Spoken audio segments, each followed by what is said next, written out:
Welcome to the presentation on the hero's journey. You just finished watching a video on the hero's journey in a more general sense and how it applies to life. We're going to go into it specific to what we do as coaches, and hopefully it'll flesh out more for you. The presenter highlighted a couple of steps in the hero's journey. We're going to go into all of them. Again, it's made more specific to start. First, let's kind of go into the two worlds before we get into the individual steps. So there's two worlds, and the presenter referenced one of them, the ordinary world. And the common, vocabulary, the comfort zone, right? So you're more likely to hear about the comfort zone, especially in the health and fitness language, than you will hear the ordinary world. But they represent kind of the same thing. We'll go into that. So we have the ordinary world, the comfort zone. And then we have the extraordinary world, or the unknown, which is where we want them to enter into. So the ordinary world, aka the comfort zone, where everything is happy and same. Well, it's maybe happy on the surface. And then the extraordinary world, this is where real change occurs, but it's unknown. Okay, and unknown means scary. So the first step is the call to adventure, and we're going to go into these one at a time. So I'm not going to spend a lot of time on them here. Call to adventure. Normally, not all the time, but normally, there is an initial refusal of said call, like no, I'm good, or denial, right? Kind of burying the head in the sand. Something happens here, and we'll go into it. Something happens, it'll be different from every person, and then they answer the call. And this call might sometimes come from the outside, but it's a call from within, okay? Because again, we're making this specific to us. When they're ready to answer the call and enter into the unknown, that's when the mentor appears. Or the mentor has always been there, but not able to exercise his or her mentorship because the hero is either refusing to the call or still, laying in bed in the comfort zone or in the ordinary world. Hint, hint, this is you, but there's more to it than that. There's the dream team, aka allies, that help the hero move forward in this journey. No journey, nothing of value comes easy.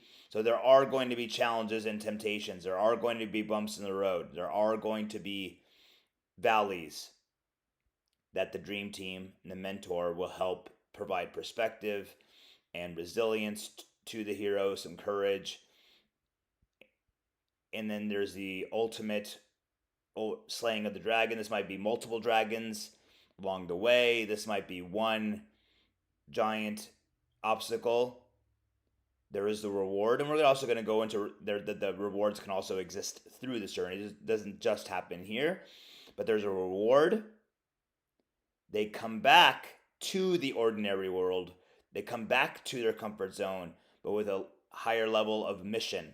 They are ready to lead and to become a hero to their peers, to their family, and commonly they begin again. But the call to adventure this time around is at an elevated level because they are elevated as a person.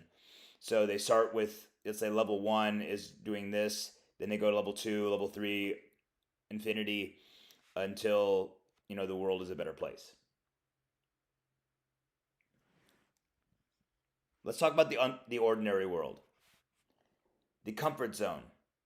A place or a situation, kind of an environment, where one feels safe or at ease and without stress. Now, this could also be a false sense of security, false sense of safety, false sense of being at ease, a false sense of without stress, because it's all bubbling onto the side, kind of like, this is normal, but it's not normal. So it could be a fantasy that they place in their own mind to ignore what's really happening, or it's genuinely just a comfortable place to be. And when we talk about the Matrix the movie The Matrix, we'll actually talk about that being more of a fantasy, being an illusion. So a departure, where we talk about a departure from this, must be made from the comfort zone in order to make change. You've heard that change happens outside the comfort zone. You've heard about lobsters outgrowing their shell, and that discomfort, that stress, triggers them to leave their shell behind and find a more roomier shell. You've heard that, or if you haven't, you just heard it for the first time. The law of facilitation. So this is some neurology stuff for you. When an impulse passes through a given set of neurons to the exclusion of others, so you do a thing. When you do that thing, you're not doing other things. Right? So when someone gets married and they say I do, they're saying I do to their future spouse, and they're saying I don't to everyone else. So that's the impulse. When the impulse passes through, I do this thing, whatever it is, you're also not doing other things. It will tend to do so again, and each time it goes down that path, each time you choose that thing, each time you do that thing in that specific way, the resistance will be smaller, so it's easier and easier to do the thing. So if you think about a lot of snow on the road, if you've ever been in an area of the world that has snow, the first car that's going through it usually has it rough if it hasn't been plowed. And with enough cars that go through that same path, the road gets smoother and more easily journeyable, kind of traversable. So the more often you do something, the easier it becomes to do the same thing, and the more difficult it begins to change that action.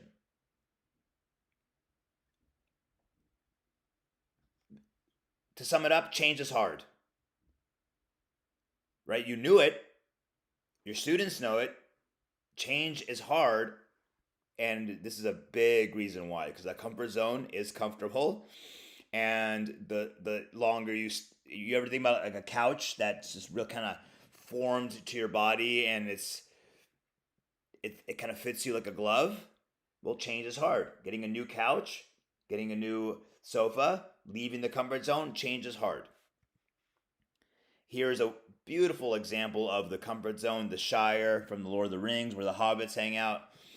And you know that if you read the books or seen the movie, if you haven't, you must, because it's one of the greatest stories ever written or put on film.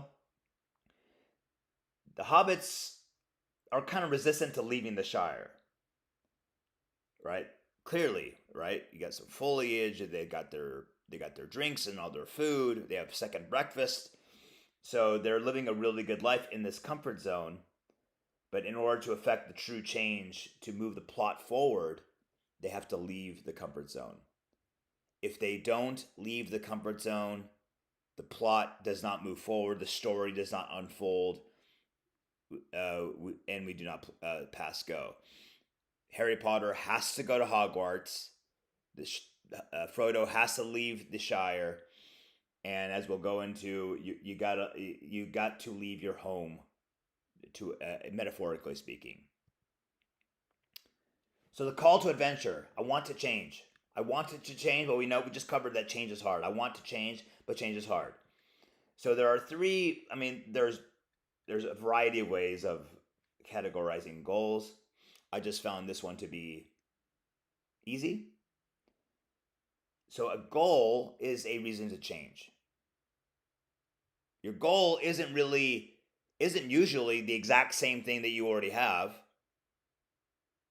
or your goal isn't to set you backwards. Like my goal is to go back to kindergarten. That might be getting nap time, chocolate milk might sound like fun, but that's not usually the goal. The goal is usually forward. The goal is usually more or forward or some sort of progress. Now, why they have the call can be broken down into three buckets. The first bucket is a survival goal. It's a goal that's based on escaping pain, escaping poor health, escaping fatigue, etc. So it's triggered by a doctor. It's considered by a concerned loved one. It's considered by a medical event, like my mom had a stroke that triggered, cleaning up her act, quitting smoking, etc. It could be triggered by an accident where you injured a limb.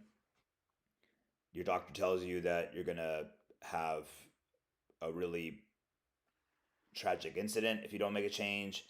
Your spouse or your children, they kind of do an intervention and like, if you don't change. Sometimes it's from within, and sometimes it's from an outside force. But they're not really going for anything joyful because they're in so much misery or poor health. So it's more about escaping that than actually. It's not going from, it's leaving something behind. So that's a survival goal. And we have success goals. It's driven by this desire to achieve, get shredded, complete the 10K, win a competition, climb a mountain. Success or achievement-based goals. The highest tier of goals, and this also matches up with Maslow's hierarchy of needs, and you may or may not see that pyramid, or you might have seen it before, but the top is being the best version of yourself. Dot, dot, dot. It's not just being awesome at everything you do, because kind of people hate that. But not only that, being the best person at a thing lacks fulfillment in the end, because the significance goal is being better for the betterment of someone else or for others. So you improve so that you can improve the health and well-being of your family, of your company, of your community as a whole. Think about Stark Naked. We do Stark Naked every year. Yes, there is a lot of success goals. There are a lot of success goals inside Stark Naked, but it is intimately tied to significance goals because of the charity and the fundraising aspect. Initially, most of our heroes, meaning our students, the students are the heroes of their own journey. If I didn't say that already, there it is. Initially, most heroes that are beginning are either in the survival goals or they are in the success goals. That doesn't mean they can't have significance goals, but usually, historically speaking, they're either here or they're here. And like we said in the first slide, the initial response is refusal of the call, even if it's a survival goal, which you would think, man, if you were faced with, real medical issues, you would want to change, but you would be surprised. I think the stat, I don't want to make it up, but 80% or so of individuals are not adherent to life-saving medications. Maybe it's lower, maybe it's even higher than that. But if you think about a life-saving medication, that would lead you to believe that there's going to be higher adherence, but it's not. It should be 100% adherence to life-saving medication, but you're not going to get that.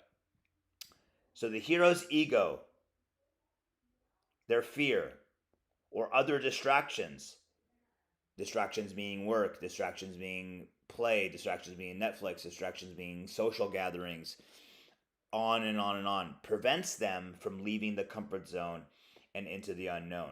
Oh, this is how we live. We drink. We routinely share a bottle of wine every night. That's how we kind of wind down. Work is, I've got traveling, so there's no way I can get in shape. I'll have to wait until this career is over, or in I don't think I could do it. I'm scared to do it because I'm afraid of failure, or I'm afraid of success because they might be in circumstances where their ill health is tied to their comfort zone. And if they get healthy, that might mean they have to kind of leave their friends or their associates behind. And that's a scary thing. And some people identify themselves with their suffering.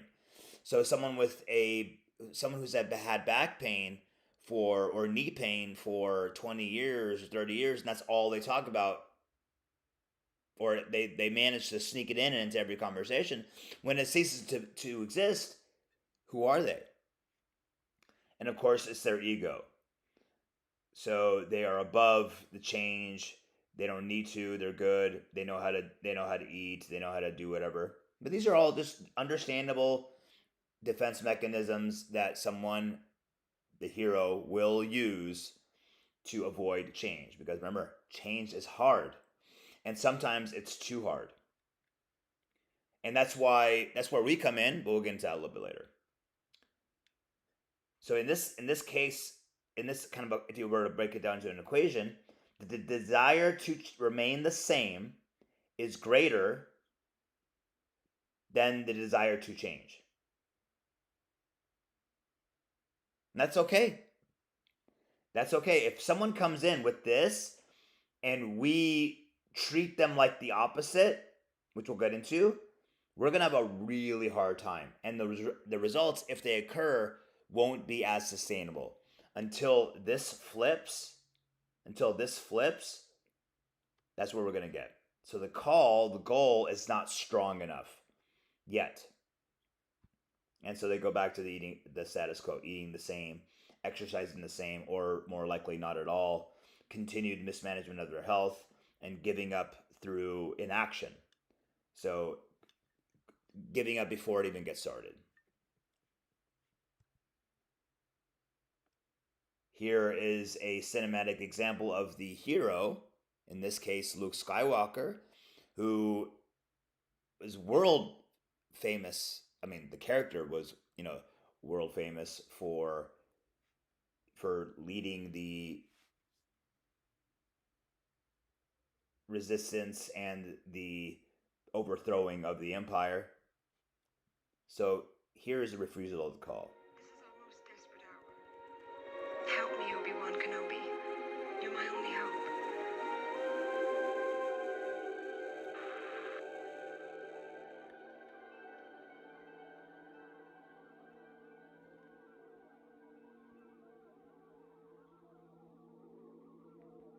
You must learn the ways of the Force if you're to come with me to Alderaan. Alderaan? I'm not going to Alderaan. I've got to get home. It's late. I'm in port as it is. I need your help, Luke. She needs your help. I'm getting too old for this sort of thing.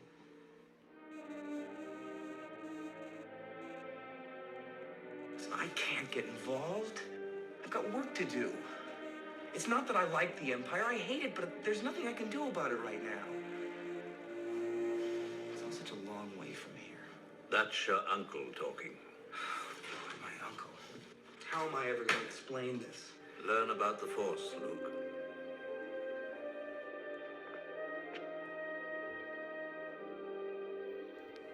Look, I can take you as far as Anchorhead. You can get a transport there to Mos Eisley or wherever you're going. You must do what you feel is right, of course. I can't go to Alderaan. I have homework, right? I hate the Empire or whatever. Like, yeah, I would love to lower my blood pressure, stop having knee pain. I would love all these things, but I just can't. Right? Work's too busy, or I've got deadlines, or I travel too much for work, or gluten tastes too good to cut it out, and so on and so forth. Answering the call. So something happens between the refusal and the answer. Maybe it's the desire to change actually increases. Remember we talked about this flipping. So the desire to change becomes greater than the desire to remain the same. Maybe that's through their internal dialogue. Maybe that's through something they saw on TV. Maybe that's through a loved one kind of giving them that inspiration. Maybe it's something they saw when they're out and walking in nature. Maybe something got worse. That's the evocation. That's a trigger. Maybe they were hiking and they fell and they needed help, going through Disneyland and kind of one of those people movers, and they realized how important it was to have self-sustainability. Whatever. That's the evocation. That's a trigger. Something happened to take them from refusal of the call to the answering the call. This desire may be temporary, meaning this thing might be temporary and would need to be increased and reinforced by the mentor, hint, hint, that's you, and their dream team. Now, the hero does not know how to do this, right? They are unskilled and unprepared. And often it's a leap of faith more than fact. I get people that call in, new students, like, tell me how this works, and exactly, what can you guarantee, right? So they're looking for facts when a lot of it is, well, it depends. That's faith. That's a leap of faith because it's their actions at the end of the day that will determine success. Because the mentor and the dream team, which we'll go into, cannot do the goals. It cannot eat for them, it cannot train for them, cannot resist stress for them. They cannot make them at gunpoint to leave their comfort zone. They have to do it on their own. And when I say on their own, I mean those decisions, those left or right decisions, those I do's or I don't decisions are on them. Do you want to know what it is? The Matrix is everywhere. It is all around us. Even now, in this very room. You can see it when you look out your window or when you turn on your television. You can feel it when you go to work, when you go to church, when you pay your taxes. It is the world that has been pulled over your eyes to blind you from the truth. What truth? That you are a slave, Neo. Like everyone else, you were born into bondage, born into a prison that you cannot smell or taste or touch. A prison for your mind.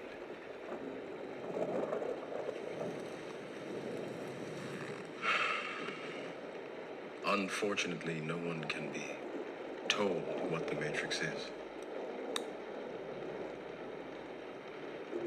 You have to see it for yourself.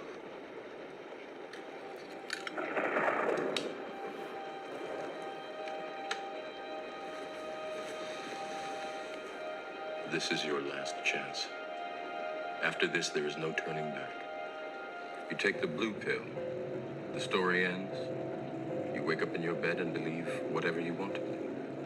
You take the red pill, you stay in Wonderland, and I show you how deep the rabbit hole goes.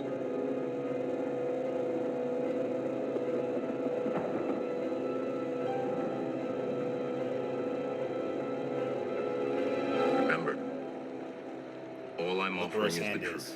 Nothing.